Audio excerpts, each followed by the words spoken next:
Ant-Man and the Wasp QUANTUMANIA. Scott Lang is enjoying his life as an Avenger and the fame he has gained for helping save humanity. Because of an experiment, Scott, his daughter Casey, his partner Hope Van Dyne, his in-laws Hank Pym and Janet Van Dyne are dragged into the quantum realm.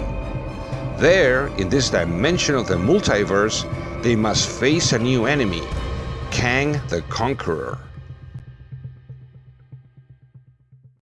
This science fiction and fantasy film, part of the Marvel superheroes universe, recently released this past February 17th in the United States, is directed by Peyton Reed and has the participation in the starring roles of Paul Rudd in the role of Ant-Man, Evangeline Lilly as the Wasp, Jonathan Majors as Kang the Conqueror, Michelle Pfeiffer as Janet Van Dyne, Michael Douglas as Hank Pym, Katherine Newton as Casey Lang, among other good actors.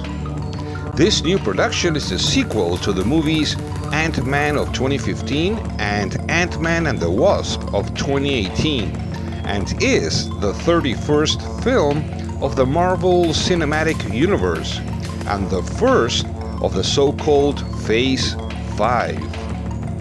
For us, the story, without giving out any spoilers, was interesting and even intriguing within this genre of productions containing what we call the typical Marvel formula that consists of having a balance between the serious element of the plot and the comic element of it.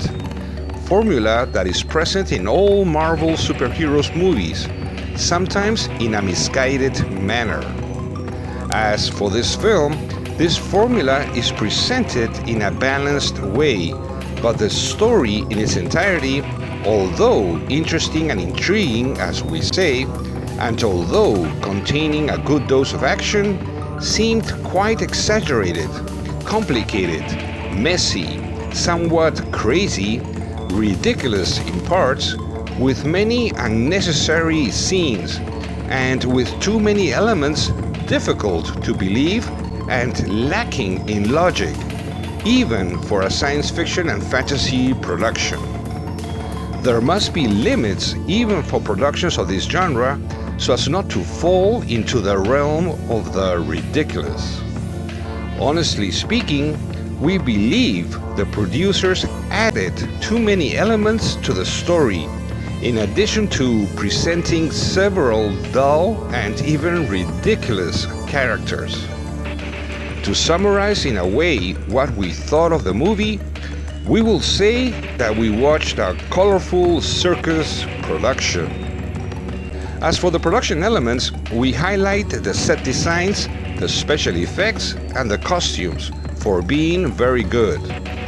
The performances of the entire cast are usually decent and some even good, but none stand out as being memorable. So, this movie kept us entertained enough to watch it until the end, but is far from being good, very good, or excellent, and that's why we give it 2.5 stars out of 5.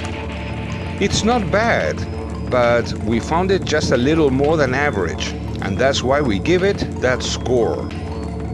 We sincerely believe that a true Marvel and Ant-Man fan would appreciate this movie more than we did. Until next time.